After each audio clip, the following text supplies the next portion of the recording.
This week, we're going to talk about what you do when you have a loved one or someone you care about that's an addict. It's a little bit different, but for those of you who are new, my name is Brody-Waite. I'm a recovering drug addict. I'm the founder of the Mask-Free movement, and every week I do a video like this to teach people how to live and lead mask-free. So if you haven't already, hit subscribe so you can get these weekly videos. And if this has an impact for you, or if this is helpful, or if there's any questions that come up as a result of this video, please send me a message over social so I know what's making an impact and I know what questions to answer.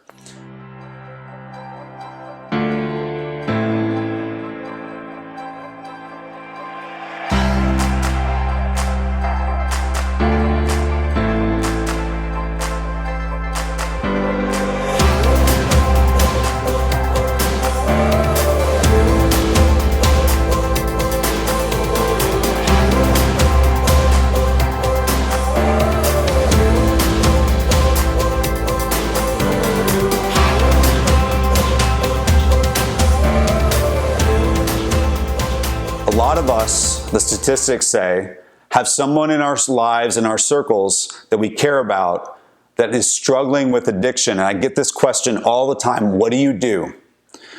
So here I'm going to share from my perspective, because having 17 years clean, I've lost a lot of people in recovery and I have had a lot of loved ones in addiction. Also, as a recovering addict, I've been that loved one in addiction. And so here's what I usually tell people. And I'm not a clinical expert, I'm just sharing from my experience. Dealing with addiction is a counterintuitive thing. You see somebody that is struggling, that is going through a tremendous amount of pain, creating consequences, and especially if it's a family member, most of the people I talk to want to help that person. And they think if I just help them, they'll figure it out and they'll straighten out. But it's the worst thing that you can do. For me as an addict, the only thing that stopped me from using and from doing all the bad things that I was doing was experiencing the consequences of my addiction. So when my parents stopped enabling me, when other people around me stopped enabling me and making things better for me, and I started to feel the real pain, that's when I was motivated to make a change. Now here's the uncomfortable truth. Even with the pain of the consequences, not every addict gets and stays clean. But we can optimize their chance for success by doing our own uncomfortable work, by surrendering the outcome and identifying what we can't control. We can't control the addict. We can't control that they have addiction. But here's the thing that we can control that most people ignore. We can ask for professional help for them. We can also ask for professional help for us. You see, they say that the disease of addiction is a family disease. And so for most people that are interconnected with an addict's life, there is something about that experience that they are actually doing something that is unhealthy, that's either contributing negatively to the addict or contributing negatively to themselves. And there are 12-step fellowships that exist for the loved one to help them through this time. There are professional resources, whether it's therapists or programs that exist to help the loved ones through this time. And as hard as it is, and as uncomfortable as it is, the best thing that you can do is stop trying to save the addict from themselves and start treating your own part of the disease, and start treating yourself. And what happens is, practically speaking, when we do that, we stop trying to fix the other person. It makes it easier for us to let them experience their consequences. And then we have resources to help us work through the uncomfortable work and the discomfort of letting that go and watching it.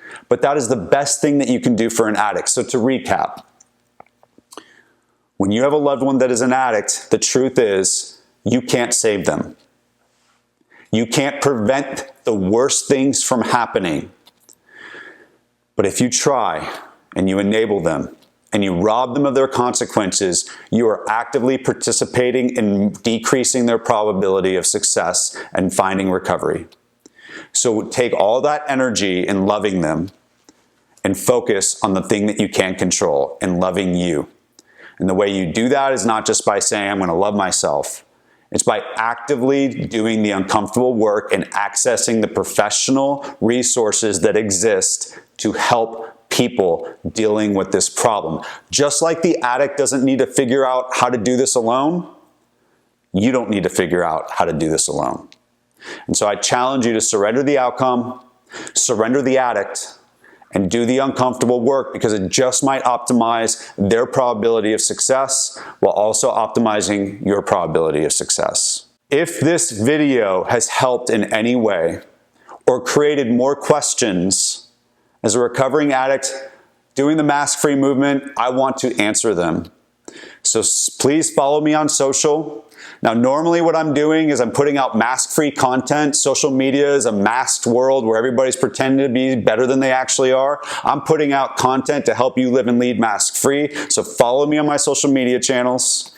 At the same time, I would love it if you send in your questions through social media so I know what questions everybody has so I can help create content that answers them. And of course, if you want resources to learn how to live and lead mask-free, go to michaelbrody-waite.com. We're building more and more content every day there to help you on your journey. And of course, make sure that you subscribe to these videos so you can get them every week. And I cannot wait to see you next week.